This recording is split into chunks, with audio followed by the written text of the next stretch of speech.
जय जय गिरवर राज किशोरी गाइए। जय जय गिरवर राज किशोरी। जय महेश मुख चंद्र चकोरी। जय महेश मुख चंद्र चकोरी। जय गज बदन खड़ानन माता। जय गज बदन खड़ानन माता। जगत जननी दामिनी दुति गाता। जगत जननी दामिनी दुति गाता। नहीं तब आदे मध्य अवसाना। नहीं तब आन मध्य अवसाना। अमित प्रभाव वेद नहीं जाना।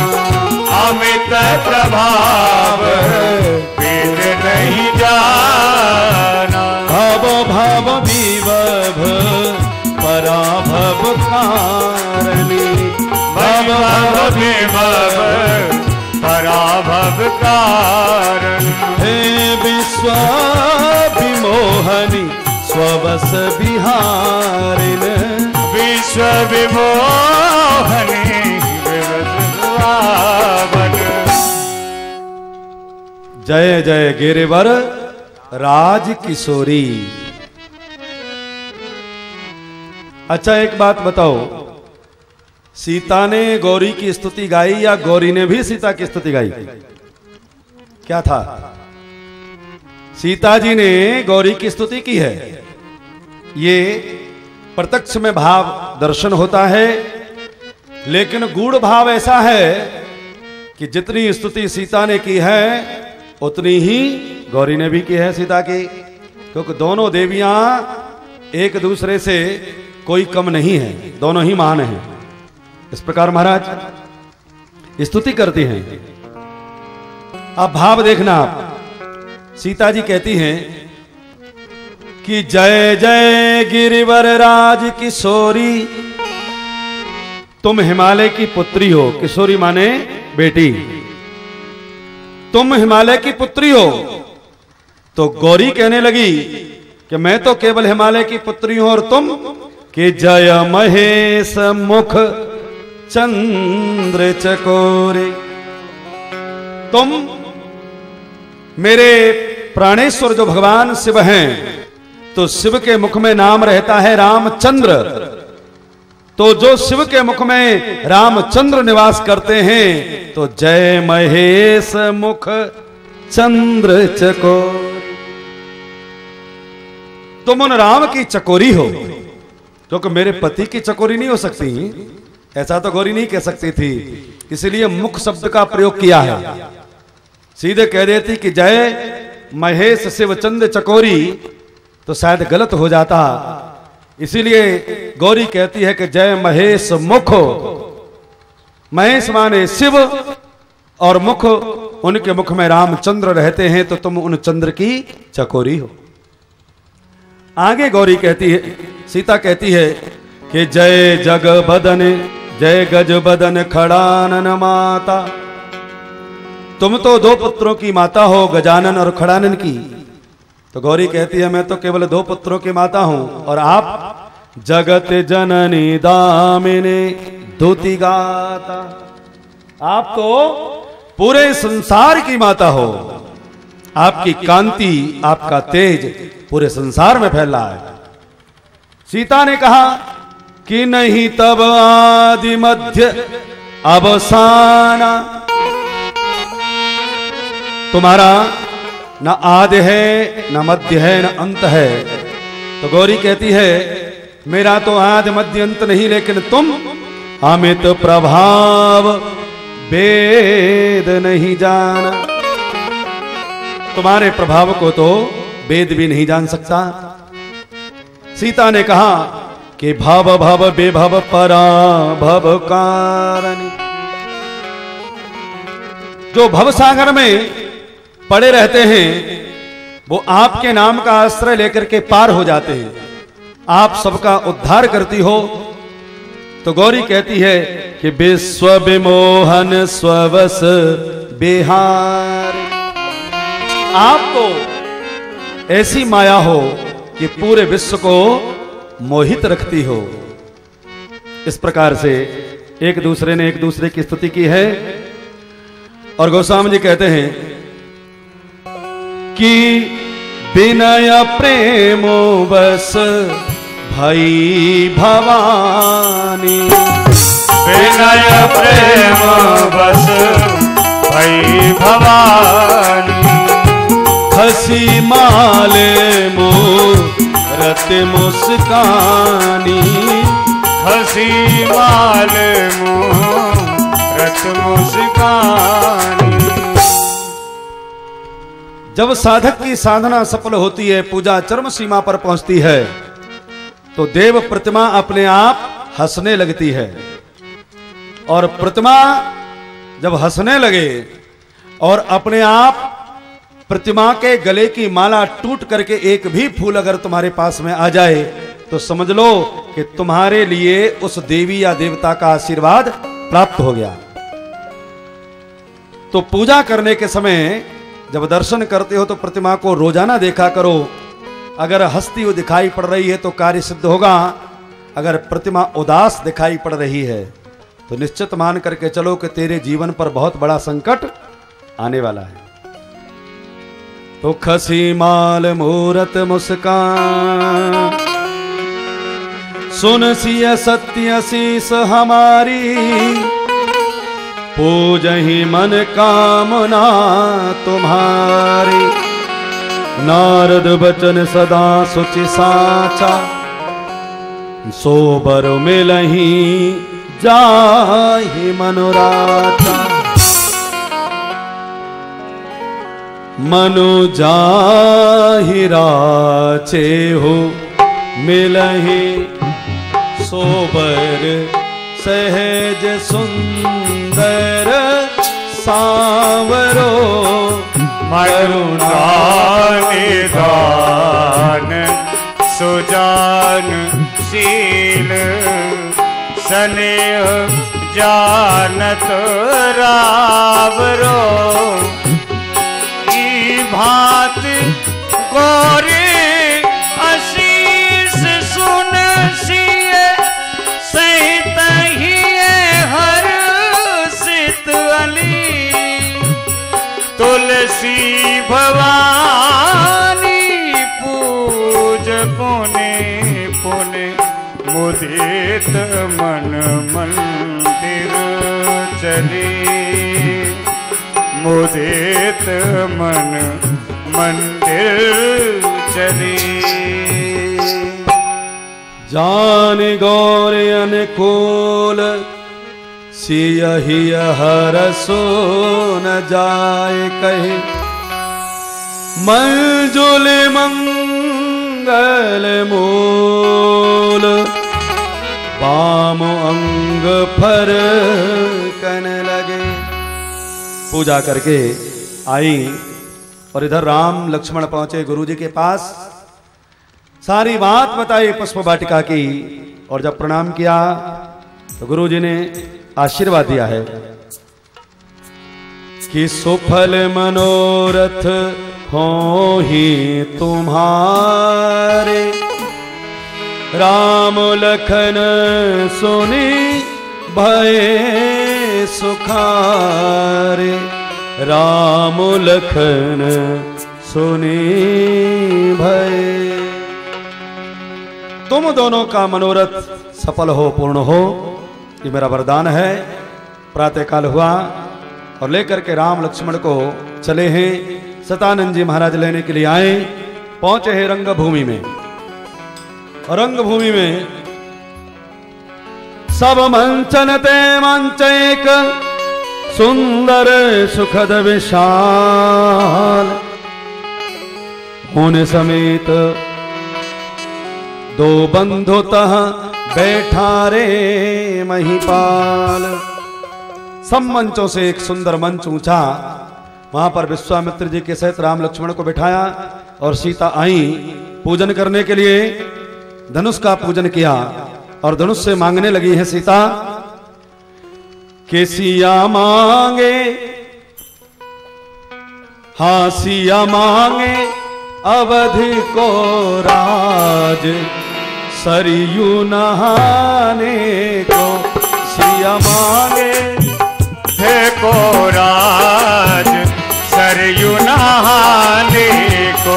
सिया मांगे अवधि को राज, सरयू नहाने को। सिया मांगे अवधि को राज, सरयू नहाने को। दशरथ जैसो ससुरा मांगे, दशरथ जैसो ससुरा मांगे। दशरथ जैसो ससुरा मांगे, दशरथ जैसो ससुरा मांगे। सिया मांगे ओ सिया मांगे कौशल्या जैसी सास, सरयू नहाने को। सिया मांगे कौशल्या जैसी सास, सरयू नहाने को। ओ सिया मांगे, सिया मांगे अवधि को राज, सरयू नहाने को। सिया मांगे अवधि को राज, सरयू नहाने को। लक्ष्मण जैसो देवरा मांगे, लक्ष्मण जैसो देवरा मांगे। धनुष से हाथ जोड़ करके सीता कहती है कि मुझे देवर मिले तो लक्ष्मण सा। लक्ष्मण जैसो देवरा मांगे, लक्ष्मण जैसो देवरा मांगे। सिया मांगे हो सिया मांगे राम भरतार, सरयू नहाने को। सिया मांगे राम भरतार, सरयू नहाने को। सिया मांगे अवधि को राज, सरयू नहाने को। सिया मांगे अवधि को राज, सरयू नहाने को। पूजा करके जानकी अपनी मां के पास गई और इधर जनक की घोषणा को सुनकर के जो राजा आए थे, बंदी जनों ने जब कहा कि जो भी वीर धनुष का खंडन करेगा उसके गले में विश्व विजय की माला जानकी जनक नंदिनी डालेंगी, इसलिए एक एक करके उठो। तो महाराज उठे हैं धनुष को चढ़ाने के लिए के तरकस बांधी उठे अकुलाई, पर कर बांध उठे अकुलाई। पर कर बांध उठे अकुलाई। एक एक योद्धा खड़े हुए हैं अपनी पोशाक पहन पहन करके, और महाराज पहुंचे धनुष के समीप, उठाने का प्रयास किया। अब महाराज 10,000 राजा बैठे हुए थे, अब 10 में से एक गया तो 9,999 ये कह रहे हैं कि हे हमारे कुल के देवता, आज के लिए ही हमने तुम्हारी पूजा की थी, ये राजा जो धनुष चढ़ाने के लिए गया है इससे तुम मत उठना, ये धनुष इससे नहीं उठे। तो एक कहता है कि धनुष उठ जाना, 9,999 कहते मत उठना। तो धनुष किसकी बात माने, बहुमत की माने या सिंगल की माने, बहुमत की। तो इसलिए 9,999 की प्रार्थना धनुष स्वीकार करता था, इसलिए किसी भी राजा से धनुष न उठे। महाराज फिर से उठे, फिर से उठे, फिर से उठे। गोस्वामी जी कहते हैं कि धनुष के समीप जब राजा पहुंचे हैं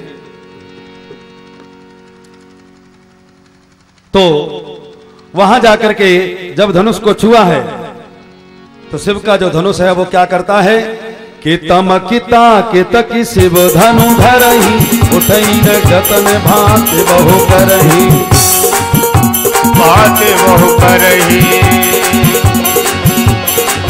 हाँ तमकिता के तकी शिव धनु धरही उठई न भांति जतन बहु करही। तमकिता के तक शिव धनु धरही उठई न कोट भात बल करही। जिनके कछु विचार मन माही चाप समीप मही सुन जाही। जिनके कछु विचार मन माही चाप समीप सके नहीं जाही।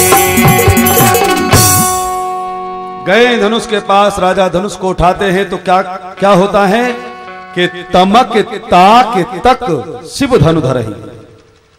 बड़ा सुंदर शब्द है यह, मानो साक्षात भगवान शंकर ही उस धनुष में आकर के बैठ गए। और जब कोई राजा अभिमान के सहित उसको उठाने के लिए आता था तो शंकर भगवान अपने धनुष को जकड़ करके बैठ जाते थे। तमक ताक तक शिव धनु धरही। शंकर भगवान, अब शंकर ने जब अपना धनुष पकड़ लिया तो कौन तोड़ने वाला। एक भाव ऐसा है। और शंकर भगवान का धनुष क्यों नहीं उठा कि डगई ने शंभु सरासन कैसे कामी वचन सती मन जैसे। जिस प्रकार से कामी के वचन का प्रभाव सती के मन पर नहीं होता, इसी प्रकार से राजाओं के बल का प्रभाव धनुष पर नहीं हुआ। तो महाराज एक से नहीं उठा तो फिर सब लोग तैयार हो गए कि भूप सहस 10 एक ही बारा लगे उठावन ठरही न तारा। भूप सहस 10 एक ही बारा लगे उठावन ठरही न तारा। किसी से धनुष नहीं उठा, 10,000 राजा एक साथ लग गए फिर भी नहीं उठा। तो लोग प्रश्न करते हैं कि कितना बड़ा धनुष था कि जो 10,000 राजा लग गए। 10,000 का मतलब है कि 20,000 हाथ एक साथ जिसमें लग जाएं तो वो धनुष कितना बड़ा होगा और कहां पे रखा होगा, है ना विचित्र बात। तो इसका भाव क्या है कि भूप सहस 10 सहस्त्र भुजबाला, ये सहस्त्रार्जुन बाणासुर, तो जिसकी 1000 भुजाएं थी, 1000 हाथ वाला बाणासुर, वो भी एक बार आया, उसने भी उठाने का प्रयास किया, उससे भी धनुष नहीं उठा। और भूप सहस 10 का मतलब 10 ग्रीव रावण, 10 सिर वाला रावण भी आया और उसने भी धनुष उठाने का प्रयास किया, तो ये भी धनुष को नहीं उठा पाए। तो इस चौपाई का भाव जो सुंदर है वो यही निकल के आया कि बाणासुर रावण भी उस धनुष को नहीं उठा पाया। रावण बाण छुआ नहीं चापा, आगे से दुआ है ना। तो रावण बाणासुर उड़ाने की बहुत दूर बात भाई भैया, उस चाप को छू भी नहीं पाए। जब किसी से नहीं उठा धनुष तो जनक को बहुत कष्ट हुआ और कष्ट में जब मन दुखी हो गया तो अंत में कहते हैं कि वीर विहीन मही में जानी, लगता है पृथ्वी पर योद्धा नहीं रहे। जब ऐसा कहा तो लक्ष्मण को क्रोध आया और लक्ष्मण ने क्रोध करके राम जी को प्रणाम करके कहा कि रघुवंश में जह कोई होई तई समाज अस कहीं न कोई। रघुवंशी राजाओं में अगर एक भी उनका अंश बैठा होगा तो समाज में ऐसे वचन का प्रयोग कोई नहीं कर सकता। कही जनक जस अनुचित बानी विद्यमान रघुकुल मन जानी। हे विदेहराज, तुमने अनुचित वाणी का प्रयोग किया है रघुनाथ के बैठे हुए भी। तुम कहते हो कि वीर विहीन मही में जानी, ये धनुष की क्या औकात है। यदि रघुनाथ का आदेश पाऊं तो पूरे ब्रह्मांड को उठा लूं। काचे घट जिम डारहूं फोरी, कच्चे घड़े के समान इस ब्रह्मांड को फोड़ दूं। और तुम छूने की बात करते हो, उठाने की बात करते हो। एक ही हाथ से इस धनुष को उठा करके मैं 100 योजन तक दौड़ सकता हूं और पूरे ब्रह्मांड को उलट पुलट कर सकता हूं। इतना तो बल अकेले मेरे हाथ में है, और तुम कहते हो कि वीर विहीन मही में जानी। महाराज जब लक्ष्मण को क्रोध आया और धनुष की ओर बढ़ने लगे तो राम का मन घबराने लगा, सोचने लगे कहीं क्रोध ही क्रोध में हकीकत में ही इसने धनुष को तोड़ दिया तो पूरा मामला गड़बड़ हो जाएगा, क्योंकि विदेह का प्रण है कि सीता उसी को मिलेगी जो धनुष को तोड़ेगा। हे लक्ष्मण रुक जाओ, मत बढ़ागे, रुक। जब लक्ष्मण को क्रोध आया तो नयन तरे रे राम, राम जी ने ऐसे अरे बैठ बैठ, क्या कर रहा है भाभी से, बैठ बैठ बैठ। तो महाराज लक्ष्मण जी को संकोच होने लगा और बैठ गए। जब बैठ गए महाराज, अब वह समय आया कि विश्वामित्र समय शुभ जानी, विश्वामित्र समय शुभ जानी, हाँ बोले अते स्नेहमय वाणी, बोले अति स्नेहमय वाणी। उठ हो राम भंजहु भव चापा, उठ हो राम भंजहु भव चापा, मेटहु तात जनक परितापा, मेटहु तात जनक परितापा। हाँ सुने गुरु बचन चरण सिरुनावा, सुन गुरु बचन चरण सिरनावा, हरस विषाद न कछूर आवा, हरस विषाद कछूर आवा। उठे हैं भगवान, क्योंकि विश्वामित्र ने कहा कि उठो राम भंजो भव चापा। मैंने आपको एक दिन बताया कि समय जब आता है जिस चीज का, तभी वो कार्य संपादित हो सकता है, उससे पहले नहीं होगा। आप लोग कहते हो कि बहुत समय निकल गया, निकल नहीं गया, उस कार्य के पूर्ण होने का वह समय अभी नहीं आया। एक पिता जब पुत्री 18 वर्ष की होती है तब से वर खोजना शुरू करता है, लेकिन जब तक विवाह का सही संयोग नहीं बनता है तब तक 10 साल भी निकल जाते हैं वर को खोजने में, नहीं हो पाती क्योंकि समय नहीं आया। तो जब समय आता है तो वो कार्य अपने आप हो जाता है। यहां विश्वामित्र ने जब समय देखा तो कहा है कि उठो राम भंजो भव चापा। राम जी खड़े हुए और पहुंचे हैं धनुष के पास। वहां जब पहुंचे हैं तो सुनैना का दिल घबराने लगा कि जब ऐसे ऐसे बड़े बड़े राजा धनुष को नहीं तोड़ पाए तो ये कैसे तोड़ेगा, बालक है।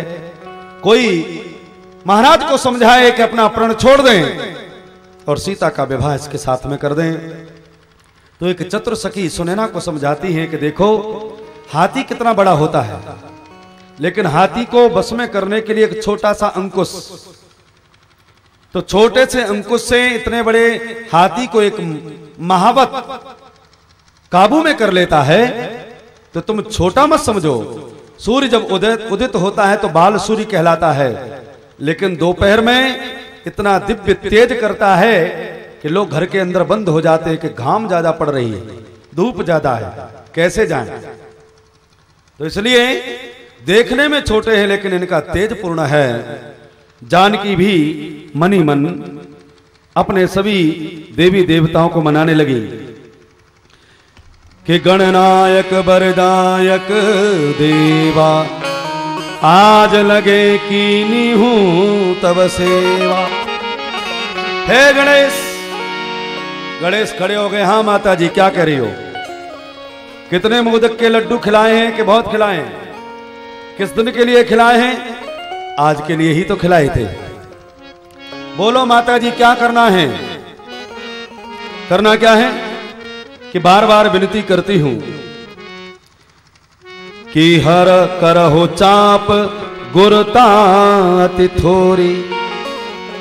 मैं चाहती हूं कि इस धनुष में जो कठोरता है वो समाप्त हो जाए और धनुष इतना कोमल हो जाए। कितना कोमल हो?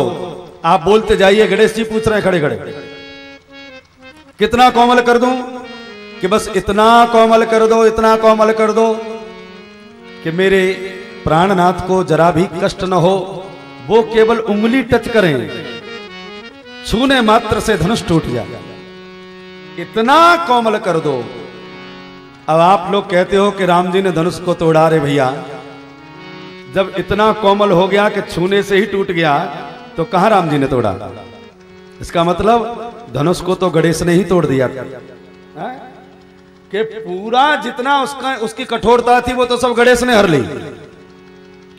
और दूसरी बात, राम जी ने धनुष को नहीं तोड़ा तो भगवान शंकर ने धनुष को तोड़ा। आप कहेंगे कि महाराज जी तो झूठ बोल रहे हैं। तो मैं अन्य कहीं से प्रमाण न देकर के रामायण से ही आपको प्रमाण दूं कि जिस समय परशुराम जी महाराज आए और वहां पूछा है कि किसने तोड़ा, तो लक्ष्मण जी कहते हैं कि छुअत टूट रघुपति ही ने दोषु। उन्होंने तो केवल छुआ और वो टूट गया, इसमें दोष क्या है? तो धनुष को किसने तोड़ा? कि राम चाहि तब शिव धनु तोड़ा। भगवान राम ने जब चाहा कि अब धनुष टूटना चाहिए तो उसी समय भगवान शंकर ने धनुष को तोड़ दिया। राम चाहि तब शिव धनु तोड़ा। राम ने केवल चाहा और शंकर ने धनुष को तोड़ दिया। अब मैं कहूं कि शंकर ने भी नहीं तोड़ा तो किसने तोड़ा? अरे महाराज, इस धनुष को तो चंद्रमा ने तोड़ा। अब आप कहेंगे कि चंद्रमा ने धनुष को कैसे तोड़ दिया? ये भी अलग बात है। चंद्रमा ने धनुष को कैसे तोड़ा? तो महाराज, चंद्रमा ने धनुष को इसलिए तोड़ा कि चंद्रमा आकर के धनुष के बीच में बैठ गया। कहने लगा कि बहुत हो गया राम जी, आपका अवतार भी सूर्यवंश में और वो भी दिन के 12 बजे, और यहां भी धनुष को 12 बजे ही दिन में तोड़ने के लिए आए हो। अरे मेरा तो आपने दुर्भाग्य जागृत कर दिया। रात को तोड़ते तो कम से कम मेरी प्रशंसा होती। इसलिए जब तक आप मुझे कोई वरदान नहीं देंगे तब तक मैं धनुष को छोड़ करके जाने वाला नहीं हूं। और धनुष को पकड़ करके चंद्रमा बैठ गया। राम जी बोले, भैया जी शादी हो जाने दो। नहीं होंगे, नहीं करने दूंगा। अरे प्लीज, तुम्हारे तो 27 हो गई, कम से कम एक ही होने दो। चंद्रमा बोले, चाहे प्लीज करो, कुछ भी करो, लेकिन नहीं छोड़ने वाला। तो कैसे छोड़ोगे धनुष को? पहले आप ये वचन दो कि मेरे ऊपर भी कृपा इतनी होगी जैसे सूर्य पर हुई है। राम जी ने कहा, तथास्तु, मेरा कृष्णावतार तुम्हारे वंश में हो जाएगा। ऐसा बराबर? नहीं नहीं नहीं, अभी कहां हुआ? दिन के 12 बजे आए उसका मतलब? तो ठीक है, मैं कृष्णावतार में रात को 12 बजे आ जाऊंगा। और मैंने जो इतनी प्रतीक्षा की दर्शन की वो तो चिंता मत करो, कृष्णावतार में मैं भी तुम्हारे दर्शन की प्रतीक्षा करूंगा। अरे महाराज, ये तो द्वापर की बात है, ये त्रेता में मुझे चाहिए, अभी चाहिए, नहीं तो शादी कैंसिल। राम जी बोले कि अच्छा, अच्छी मुसीबत गले पड़ी। राम जी बोले तो ठीक है, इस अवतार में भी तुमको देते हैं। आज से हमने अपने नाम के साथ में तुम्हारा नाम जोड़ लिया और हमारा आज से पूरा नाम होगा, बोल रामचंद्र भगवान की। तो चंद्रमा का नाम राम जी ने अपने नाम के साथ जोड़ लिया। अब देखना भैया, इस प्रसंग से पहले जितनी भी चौपाई हैं वहां पर राम जी को रामचंद्र नहीं कहा गया। बालकांड में आप देखना, लेकिन धनुष टूटने के बाद में अधिकतर संबोधन केवल रामचंद्र रामचंद्र रामचंद्र ही हुआ है। इसका मतलब चंद्रमा बैठा हुआ था धनुष में और राम जी ने जो ही चंद्रमा का नाम अपने नाम के साथ में जोड़ा तो ही चंद्रमा उसमें से निकल करके गया। कैसे गया मैं आपको बताऊं कि यहां कहते हैं कि दम के हु